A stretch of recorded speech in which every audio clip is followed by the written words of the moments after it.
রাজপথের লড়াই থেকে রাষ্ট্র গঠনের স্বপ্ন, প্রতিটি বাঁকে নারীরা ছিলেন সামনে, কাঁধে কাঁধ মিলিয়ে। অথচ ক্ষমতা ও সিদ্ধান্তের টেবিলে পৌঁছাতেই সেই নারীরাই হয়ে যান অদৃশ্য।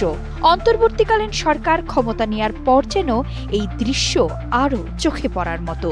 সরকার সংস্কার কমিশন, নীতি নির্ধারণী আলোচনা কিংবা মতামত প্রদান, সব জায়গা থেকেই রাজপথের সেই নারীরা যেন ধীরে ধীরে কায়া থেকে ছায়ায় রূপ নিলেন।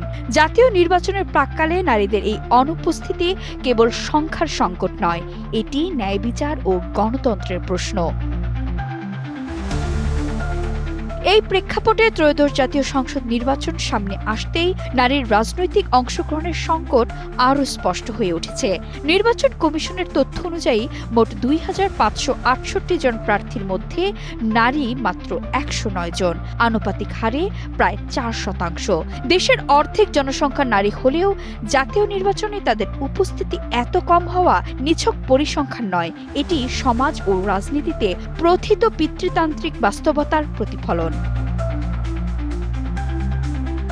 রাজনৈতিক দলগুলো বারবার নারী নেতৃত্বে উৎসাহ দেওয়ার কথা বললেও বাস্তবে তার প্রতিফলন দেখা যাচ্ছে না।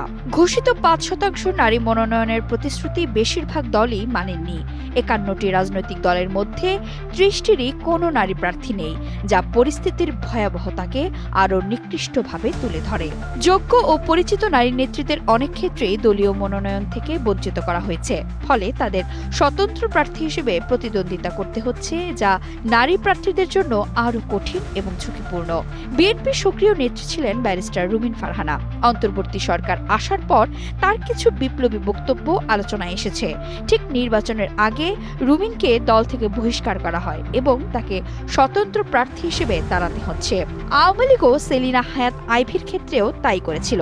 আইভীর বদলে তারা বেছে নিয়েছিল বিতর্কিত একজন পুরুষ প্রতিদ্বন্দ্বীকে। অথচ বাংলাদেশের ইতিহাসে নির্বাচিত প্রথম নারী মেয়র আইভী রাজনৈতিক পরিবারের সন্তান, নিজে রাজনীতির সঙ্গে সক্রিয়ভাবে জড়িত ছিলেন। নারী বলেই হয়তো দৌড়ে পিছিয়ে পড়ছেন তারা। এমনকি আসন্ন নির্বাচনে দেখা গেছে যেসব আসনে নারীরা রয়েছেন তাদের বিপরীতে রয়েছে হেভিওয়েট প্রার্থী। নারী প্রার্থীদের জন্য আরেকটি বড় বাধা হয়ে দাঁড়িয়েছে সাইবার সহিংসতা। নির্বাচনের সময় ঘনিয়ে আসার সঙ্গে সঙ্গে সামাজিক যোগাযোগ মাধ্যমে নারী প্রার্থীদের বিরুদ্ধে কুরুচিপূর্ণ তথ্য, অশ্লীল বার্তা এবং হুমকি বেরিয়ে চলেছে। এসব আক্রমণ কেবল রাজনৈতিক প্রতিপক্ষ নয়, অনেক ক্ষেত্রে নিজ দলের বা সহযোদ্ধাদের দিক থেকেও আসছে, যা নারীদের মানসিকভাবে দুর্বল করে ভোটের মাঠ থেকে সরিয়ে দেওয়ার কৌশল হিসেবেই দেখা হচ্ছে। বাংলাদেশের ইতিহাসে ভাষা আন্দোলন থেকে মুক্তিযুদ্ধ, ভূমি আন্দোলন থেকে নারী অধিকার আন্দোলন, সবখানেই নারীরা অগ্রণী ভূমিকা রেখেছেন। অথচ আজ নীতি নির্ধারণী রাজনীতি ও জাতীয় নির্বাচনে তাদের কণ্ঠ ক্রমেই দুর্বল হয়ে পড়ছে। জুলাই আন্দোলনে নারীদের যে শক্তিশালী উপস্থিতি দেখা গিয়েছিল, তার কোনো প্রতিফলন নির্বাচনী রাজনীতিতে নেই। এই নারীবিহীন নির্বাচনের মধ্য দিয়ে স্পষ্ট হয়ে উঠছে রাজনীতিতে নারীর অংশগ্রহণকে এখনও অনুগ্রহ বা প্রতীকী বিষয় হিসেবেই দেখা হয়। আর এমনটাই মনে করছেন রাজনৈতিক বিশ্লেষকরা। দেশের অর্ধেক জনগোষ্ঠীকে বাদ দিয়ে কোনো গণতান্ত্রিক ভবিষ্যৎ টেকসই হতে পারে না। নারীকে বাদ দেওয়ার রাজনীতির এই ধারা অব্যাহত থাকলে তার মূল্য দিতে হবে পুরো সমাজকেই।